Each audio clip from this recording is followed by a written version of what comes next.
ಆ C D ಹಗರಣಕ್ಕೆ ಸಂಬಂಧಪಟ್ಟಾಗ ಒಂದು ವಿಚಾರ ಹೇಳ್ತೇನೆ.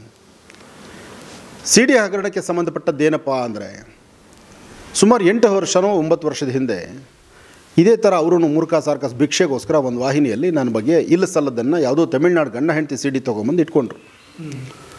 ಅದನ್ನು ಬೇರೆ ಎಲ್ಲ ವಾಹಿನಿಯವರು ಕ್ಯಾಕರು ಸುಗಿದ್ರು. ಅದನ್ನು ಹೋಗಿ ಬಂದು ಇಂಥದ್ದೇನ ಸಿಗೋದು, ಅವ್ರ ಮೂಗು ಗಡ್ಡ ಮ್ಯಾಚ್ ಆದ ತಕ್ಷಣ ಯಾರು ಬೇಕಾದ್ರೂ ಹಾಕ್ಕೋಬೋದಾ ಅಂತಂದು ಉಗಿದಿದ್ದಕ್ಕೆ ಅದನ್ನು ಸುಮ್ಮನೆ ಇದು ಮಾಡಿದ್ರು. ಆ ಸಮಯದಲ್ಲೊಬ್ಬ ಬಂದ, ನಾನು ಪತ್ರಿಕೆ ನಡೆಸ್ತೀನಿ, ನಂದು ನಿಮ್ಮ ಹತ್ರ ಸಿ ಡಿ, ನಮ್ಮ ಸಿ ಡಿಗಳು ನಿಮ್ಮ ಸಿ ಡಿ ನಮ್ಮ ಹತ್ರ ಇದೆ, ಎಲ್ಲ ವಾಹಿನಿಯವರು ಕೂಡಿಸಿ ನಾನು ಕಳಿಸಿದ್ದಾರೆ ಅಂತ ಬಂದ. ಆಗ ಬಸವನಗುಡಿಯಲ್ಲಿದ್ದಂಥ ಶಶಿಧರ್ ಅಂತ ಒಬ್ಬ ಇನ್ಸ್ಪೆಕ್ಟರ್ ಮಾತಾಡಿ, ಬಾರಪ್ಪ ನಿಂಗೆ ಕಾಸು ಕೊಡ್ತೀನಿ. ಎಷ್ಟು ಆತನ ಕಾಸು? ಅವಾಗೆ 8-9 ವರ್ಷದಿಂದ 2 ಕೋಟಿ ಡಿಮ್ಯಾಂಡು. ಕೊನೆಗೆ ಒಂದು 50,000 ಅಷ್ಟು ಬಂಡ್ಲು ಮಾಡಿಕೊಡ್ತೀನಿ ಅಂತೇಳಿ 10 ರೂಪಾಯಿ ಬಂಡ್ಲುಗಳೆಲ್ಲ ಮಾಡಿಸಿ ದುಡ್ಡು ಕೊಡ್ತೀನಿ ಬಾ ಅಂತ ಕರೆಸಿ, ನಾನೇ ಶಶಿಧರ್ ಅಂತ ಇನ್ಸ್ಪೆಕ್ಟರ್ ಮಾತಾಡಿ ಇನ್ಸ್ಪೆಕ್ಟರ್ ಕಡೆಯಿಂದ ಸ್ಟೇಷನ್ಗೆ ಕಳಿಸಿ ಕೋರ್ಟ್ಗೆ ಹತ್ತಿಸ್ದೆ. ಸುಮಾರು 6 ವರ್ಷ 7 ವರ್ಷ ಕೋರ್ಟಲ್ಲಿತ್ತು. ಒಂದಷ್ಟು ಜನ ಮುಖಂಡರು ಅವರು ಎಲ್ಲರೂ ಸಹಿತ ನನ್ನೊಂದು ದಿವಸ ಕರೆಸಿ ಮಾತಾಡಿದ್ರು, ಸ್ವಾಮಿ, ಇಡೀ ಕರ್ನಾಟಕಕ್ಕೆ ನೀವು ದೇವರು ಅಂತ ನಿಮ್ಮನ್ನೆಲ್ಲರೂ ಪೂಜಿಸ್ತಾರೆ, ಆದರೆ ಈ ಕುಮಾರ್ ಹೆಂಡತಿ ಮಕ್ಕಳು ನೋವು ಪಡ್ತಾರೆ, ಲಾಯರ್ಗೆ ಫೀಸ್ ಕೊಡೋಕ್ಕಾಗ್ದಿರ, ಕೋರ್ಟ್ಗೆ ಅಲಿಯೋಕ್ಕಾಗ್ದಿರ ನೋವು ಪಡ್ತಾ ಇದ್ದಾರೆ, ಅವನ್ನೇನಾದ್ರು ಮಾಡಿ ಇದರಲ್ಲಿ ಬಿಡಿಸ್ಬಿಡಿ, ಇನ್ನು ಮುಂದಕ್ಕೆ ಅವನು ಕೋರ್ಟ್ಗೆ ಅಲಿಯೋದು ಬೇಡ ಅಂತಾರೆ. ಇದಕ್ಕೆ ಆಧಾರ ನಿಮಗೆ ಕೊಡ್ತೀನಿ ನಾನು. ಕುಮಾರು ಅವನ ಸ್ವಅಕ್ಷರದಿಂದ ಬರೆದು ಒಂದು ಬರ್ಕೊಟ್ಟಿರೋ ಲೆಟ್ರ್ ಏನು, ಸ್ವಾಮಿ ಇನ್ನು ಮುಂದಕ್ಕೆ ನಾನು ತಪ್ಪು ಮಾಡಿದ್ದೀನಿ, ತಪ್ಪು ಮಾಡಲ್ಲ, ನಾನು ಇದರಿಂದ ಬಿಡಿಸಿ ನನಗೆ ಅನುಕೂಲ ಮಾಡಿಕೊಡಿ ಅಂತ ಬರ್ಕೊಟ್ಟಿರ್ತಕ್ಕಂಥ ಲೆಟರ್ಗೆ ಬರ್ಕೊಟ್ಟು, ಅದಾದಮೇಲೆ ನಾನು ಕೋರ್ಟಿಗೆ ಬಂದು ನ್ಯಾಯಾಧೀಶರ ಮುಂದೆ ನಾನು ನಿಂತು, ಸ್ವಾಮಿ ಇಲ್ಲಿವರೆಗೂ ಅಲಸಿದ್ದಾಯಿತು, ಓಡಾಡಿದ್ದಾಯಿತು, ಇನ್ನು ಅವ್ನು ಏನೇ ತಪ್ಪು ಮಾಡಲಿ ಅವ್ನಿಗೊಂದು ಕ್ಷಮೆ ಇರಲಿ ಅಂತೇಳಿ ಬಿಡಿಸಿ ಅಂತ ಅವತ್ತಿಗೆ ನಾನು ಬಿಡಿಸಿ ಬಂದಾಯಿತು. ಆ ಕಾನ್ಸೆಪ್ಟನ್ನು ಇಟ್ಕೊಳ್ತಾನೆ. ಆ ಕಾನ್ಸೆಪ್ಟ್ ಇಟ್ಕೊಂಡು ಅದರಲ್ಲಿ ಏನೊಂದಷ್ಟು ಭಿಕ್ಷೆ ಎತ್ತಡ ಅಂತ ಬರ್ತಾನೆ. ಕುಮಾರನ್ ಕೇಸ್ ಇಟ್ಕೊಂಡು ಇವನು ಬರೋದು ಕೃಷ್ಣಮೂರ್ತಿ, ಅದರಲ್ಲಿ ಏನಾರು ಒಂದಿಷ್ಟು ದುಡ್ಡು ಮಾಡೋಣ ಅಂತ. ಅದಕ್ಕೊಂದಿಷ್ಟು ಕ್ಯಾಪ್ಷನ್ಸು, ಏನು ಬೇಡವೇ ಬೇಡ, ಅದನ್ನು ನೀಲಿ ಚಿತ್ರ, ಆನಂದ್ ಗುರುಜಿದು ಸಿ ಡಿ ಚಿತ್ರ ನೋಡಿ ಹೇಗಿದೆ ಹುಡುಕೋದು. ಇವರು ನ್ಯಾಯಬದ್ಧವಾದಂಥ ರೀತಿ, ನಿಜವಾದ ಒಬ್ಬ ಕಷ್ಟದಲ್ಲಿರ್ತಕ್ಕಂಥವ್ನು 2 ಇಡ್ಲಿ ತಿಂದು 1 ಲೋಟ ಸಾಂಬಾರು ತೊಗೊಳ್ತಾನೆ, ಆ ಹೊತ್ತು ಊಟ ಹೊಟ್ಟೆ ತುಂಬ್ರಿ ಅಂತ. ಇವನು ಹಂಗಲ್ಲ, ತಲೆ ಮೇಲೆ ಹೊಡೆದು ಬೇಕಾದ್ರೆ ಪ್ರಾಣ ತೆಗೆದುಬಿಡ್ತಾರೆ ಇವರು. ಅಂಥ ನೀಚ ಮುಂಡೆ ಮಕ್ಕಳು ಇವರು. ಆಯಿತಾ, ಈ ತರಹ ನೋವು ಕೊಡ್ತಾರೆ.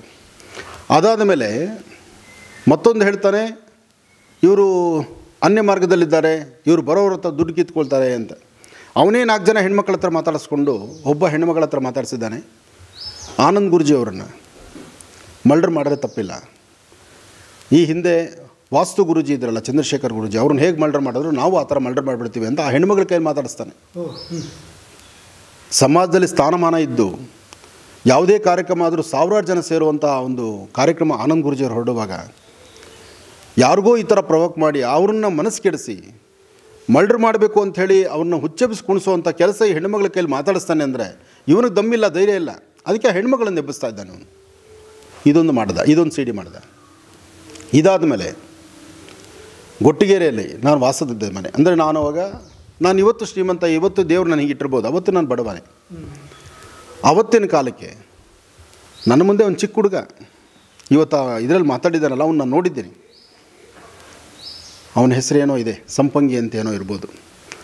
ಅವನು ನನಗೆ ದುಶ್ಮನ್ನಲ್ಲ, ಅಥವಾ ಅವನಿಗೆ ನಾನು ದುಶ್ಮನ್ನೂ ಅಲ್ಲ, ನನಗೆ ಅವನು ದುಶ್ಮನಿಲ್ಲ.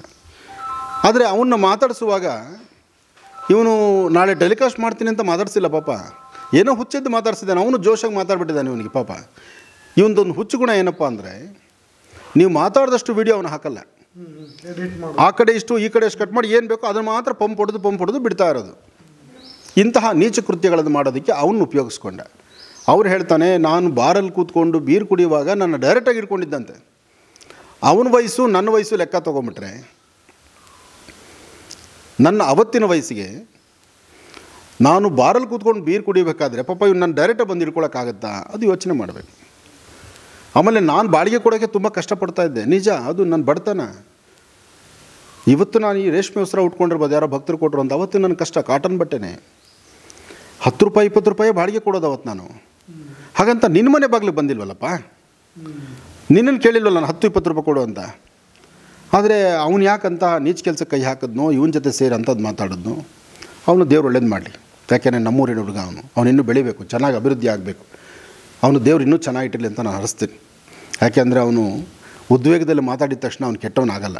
ಏನೋ ಇವನು ಮಾತಾಡಿಸಿದ್ದಾನೆ, ಅವನು ಮಾತಾಡಿದ್ದಾನೆ, ಅವನು ಒಂದಲ್ಲ ಒಂದು ದಿವಸ ಅರಿವಾಗುತ್ತೆ. ನಮ್ಮ ಆನಂದ್ ಗುರುಜಿಯವ್ರ ಬಗ್ಗೆ ನಾನು ಈಗ ಮಾತಾಡ್ಬಿಟ್ನಲ್ಲ, ನಾನು ತಪ್ಪು ಮಾಡೋದಲ್ಲ ಅನ್ನೋ ಅರಿವು ಅವನಿಗಾಗುತ್ತೆ. ಒಂದಲ್ಲ ಒಂದು ದಿವಸ ನನ್ನ ಮುಂದಕ್ಕೆ ಬರ್ತಾನೆ, ಒಳ್ಳೆಯದಾಗಲಿ. ಹೀಗೆ ಇಂತಹ ಒಂದು ಕೋರ್ಟಿಂದ ಇಂಜೆಕ್ಷನ್ಸ್ ಇದ್ದು ಒಂದು ಕಡೆ ಸಾಮ್ರಾಟ್ ಬಂದರೆ ಮುಖವಾಡ ಚಾನಲ್ ಅಂತಾನೆ, ಇದೇ ದಿವ್ಯ ವಸಂತ್ ಹೇಳಿದರೆ ಸಾಮ್ರಾಟು ಮುಖವಾಡ ಚಾನಲ್ಲು ಒಬ್ಬರದೇ, ಕೃಷ್ಣಮೂರ್ತಿದು ಒಂದೇ ಕಡೆ ರೆಡಿ ಆಗೋದು, ಒಂದೇ ಕಡೆನೇ ನಾವು ಅಲ್ಲಿ ಇದೆಲ್ಲ ನಾವು CD ರೆಡಿ ಮಾಡಿರೋದು, ಒಂದೇ ಕಡೆನೇ ನಾವು ಅದರದೆಲ್ಲ ಎಡಿಟ್ ನಡೆದಿರೋದು ಅಂತ ಹೇಳ್ತಾರೆ. ಅದೇ ಕೃಷ್ಣಮೂರ್ತಿ ಹೇಳ್ತಾನೆ ಒಂದೇ ವಾಹಿನಿಯಲ್ಲಿ, ಎಲ್ಲಿ ನಮ್ಮ ಮೊನ್ನೆ ಒಂದು ಚಾನಲಲ್ಲಿ ಎಲ್ಲರೂ ಕೂತು ಮಾತಾಡುವಾಗ ಅಲ್ಲಿ ಹೇಳ್ತಾನೆ, ಇಲ್ಲ ನಾನು ಇದನ್ನು ಮಾರಿಬಿಟ್ಟಿದ್ದೀನಿ, ಯಾವುದು ಸಾಮ್ರಾಟ್ ಮಾರಿಬಿಟ್ಟಿದ್ದೀನಿ, ಮುಖವಾಡ ಚಾನಲ್ನ ನಾನು ಬೇರೆ ಕಡೆ ಮಾಡ್ಕೊಳ್ತೀನಿ, ಅದಕ್ಕೂ ಇದಕ್ಕೂ ಸಂಬಂಧ ಇಲ್ಲ ಅಂತ ಹಿಂಗೆ ಹೇಳ್ತಾನೆ. ಒಂದು ಕಡೆ ಏನು ಹೇಳ್ತಾನೆ, ಕೃಷ್ಣಮೂರ್ತಿನೇ ಸ್ವತಃ ನ್ಯಾಯಾಧೀಶರ ಮುಂದೆ ಬಂದು ಕೂತ್ಕೊಂಡು ಇನ್ನು ಮುಂದೆ ನಾನು ಆನಂದ್ ಗುರೂಜಿಯವ್ರ ಮುಂದೆ ಇಂಥ ಯಾವುದೇ CDಗಳನ್ನು ಯಾವುದೇ ವಿಚಾರಗಳನ್ನು ನಾನು ಮಾಡೋದಿಲ್ಲ, ಪ್ರಸಾರ ಮಾಡಲ್ಲ ಅಂತ ನ್ಯಾಯಾಧೀಶರ ಮುಂದೆ ಬರೆದು ಸೈನ್ ಹಾಕ್ತಾನೆ. ಆ ಪೇಪರು ನಿಮಗೆ ಕೊಡ್ತೀವಿ, ಅದನ್ನು ತಾವು ತೋರಿಸ್ಬೇಕು. ಅದಾದಮೇಲೆ ಬರುವಂತಹ ಇಂಜೆಕ್ಷನ್ಸ್ ಆರ್ಡರ್ ನನಗೆ ಯಾವುದು ಬಂದೇ ಇಲ್ಲ ಅಂತಾನೆ. ಇಲ್ಲಿ ತಾವು ಒಂದು ನಿಮಿಷ ಮೈಕ್ ತೊಗೊಂಡು ತಾವು ಇನ್ನೊಂದು ಮಾತು ನನಗೆ ಹೇಳಬೇಕು. ಯಾಕೆ ನೀವು ಒಂದು ವಾಹಿನಿ ನಡೆಸ್ತಾ ಇರೋದ್ರಿಂದ ನೀವು ಒಬ್ಬ ಲಾಯರ್ನ ಇಟ್ಕೊಂಡಿರ್ತೀರಿ, ನ್ಯಾಯಾಧೀಶರನ್ನ ಯಾವೊಬ್ಬ ಲಾಯರ್ ನಿಮಗೆ ಬೇಕಾಗುತ್ತೆ. ಯಾಕೆಂದರೆ ಕಾನೂನಲ್ಲಿ ಏನಿದೆ, ಹೇಗಿದೆ, ಯಾವ ಪದ ಹಾಕ್ಬೋದಾ ಹಾಕಬಾರ್ದು, ಇದೆಲ್ಲ ಒಂಚೂರು ವಿಚಾರಣೆ ಮಾಡೋಕ್ಕೆ ಇಟ್ಕೊಂಡಿರ್ತೀರಿ. ಅಥವಾ ಒಂದು ಕೋರ್ಟಿಗೆ ಸಂಬಂಧಪಟ್ಟಂಗೆ ನೀವು ಯಾವುದೇ ಒಂದು ಕೇಸಿಗೆ ಒಬ್ಬ ಲಾಯರ್ನ ಇಟ್ಕೊಂಡಾಗ ಲಾಯರ್ಗೆ ನೋಟಿಸ್ ಸಬ್ಮಿಟ್ ಆದರೆ ನಿಮಗಾದಂಗೆ ಹೌದೋ ಅಲ್ವೋ ನನಗೆ ಉತ್ತರ ಕೊಡಿ. ಈಗ ಲಾಯರ್ಗೆ, ಈಗ ನಾನು ಲಾಯರ್ ಇಟ್ಟಿರ್ತೀನಿ, ನೀವು ಲಾಯರ್ ಇಟ್ಟಿರ್ತೀರಿ. ನಮ್ಮ ಲಾಯರಿಂದ ನಿಮ್ಮ ಲಾಯರಿಗೆ ಒಂದು ನೋಟಿಸ್ ಬರುತ್ತೆ, ಏನು ಇಂಜೆಕ್ಷನ್ ಆರ್ಡರ್ ಇದೆ, ಇದು ಮಾಡಬಾರ್ದು ಅಂತ ನಿಮಗೆ ಬರುತ್ತೆ. ನಿಮ್ಮ ಲಾಯರ್ ಏನು ಮಾಡ್ತಾರೆ, ಒಂದು ತಮ್ಮ ಇಂಪ್ರೆಷನ್ ಕೊಡ್ತಾರೆ, ಮೊಬೈಲಲ್ಲಿ ಇದೆಯಲ್ಲ ಅದು ಕೊಡ್ತಾರೆ. ಯಾಕೆಂದರೆ ಇವ್ನು ನೋಟಿಸು ನಿಮ್ಮ ಆಫೀಸಿಗೆ ಕಳಿಸಿದ್ರೆ ನಾವಿಲ್ಲ ಅವರಿಲ್ಲ ಅಂತ ಹೇಳಿ ಮಾಡಿ ಕಳಿಸ್ತಾನಲ್ಲ, ವಾಪಸ್ ಕಳಿಸ್ತಾನಲ್ಲ, ಅದಕ್ಕೆ ನಿಮ್ಮ ಲಾಯರಿಗೆ ಕೊಡಿಸಿರ್ತೀವಿ. ನಿಮ್ಮ ಲಾಯರ್ ಒಂದು ತಮ್ಮ ಕೊಟ್ಟಿರ್ತಾರೆ, ಅದು ನಿಮ್ಮ ಗಮನಕ್ಕೆ ಬಂದಂಗೆ ಹೌದೋ ಅಲ್ವೋ ನಂಗೆ ಉತ್ತರ ಕೊಡಿ. ಬಂದಂಗೆ ಅದು ಇನ್ನೇನು ಚಾನಲ್ ಮುಖ್ಯಸ್ಥರಿಗೆ ತಲುಪಿದ ರೀತಿಯಲ್ಲೇ ಅವ್ರ ಪರ್ಸ್ನಲ್ ಲಾಯರ್ ಅಂತ ಹೇಳಿದಾಗ ಅಲ್ವಾ. ಈತ ಹೇಳ್ತಾನೆ ನಮಗೆ ಬಂದೇ ಇಲ್ಲ ಅಂತ. ಇದಕ್ಕೆ ಸಂಬಂಧಪಟ್ಟಂಗೆ ಅವರ ಲಾಯರು ಶ್ರೀನಿವಾಸ್ ಅಂತಿರ್ಬೋದು. ಆತ ಯಾಕಿಂತ ಅಧರ್ಮವಾಗಿ ನಡ್ಕೊಳ್ತಾನೋ, ಒಂದು ಲಾಯರ್ ಅಂದರೆ ಅವ್ರದ್ದೇ ಆದಂಥ ಒಂದು, ಇವತ್ತು 4 ಕಾಸಿಗೆ ಆಸೆ ಪಟ್ಟರೆ ಇನ್ನೂ ಬೆಳೆದು ದೊಡ್ಡದಾಗಿ ನಾಳೆ ದೊಡ್ಡ ಕೇಸ್ ತೊಗೊಂಡು ನೀವು ಸಮೃದ್ಧಿ ಆಗಿರಬೇಕು, ನಾಳೆ ನಿಮ್ಮ ಹೆಂಡತಿ ಮಕ್ಕಳು ಎಲ್ಲ ಅಭಿವೃದ್ಧಿ ಆಗಬೇಕು. 10 ರೂಪಾಯಿ ನಿಮಗೆ ಮಾಡುವ ಪ್ರೊಫೆಷನ್ನಿಂದ ತಿಂದರೆ ಅದು ಆರೋಗ್ಯಕರವಾಗಿರುತ್ತಿರಬೇಕು. ಇಂತಹ ಅನ್ಯ ಮಾರ್ಗದಲ್ಲಿ ಮೋಸವಾಗಿ ಇವನು ಯಾರೋ ಪರೋಡಿ ಬಂದು ಇವನು ಕೃಷ್ಣಮೂರ್ತಿ ಅನ್ನೋನು ಅವನು ತರುವಂಥ 4-6 ಭಿಕ್ಷೆ ಕಾಸನ್ನು ಅದರಿಂದ ನಿಮಗೇನೋ ಲಾಭ ಬರುತ್ತೆ ಅಂತ ಶ್ರೀನಿವಾಸ ಮೂರ್ತಿಯವರೇ ತಾವ್ಯಾಕೆ ಅಂದ್ಕೊಳ್ತೀರಿ?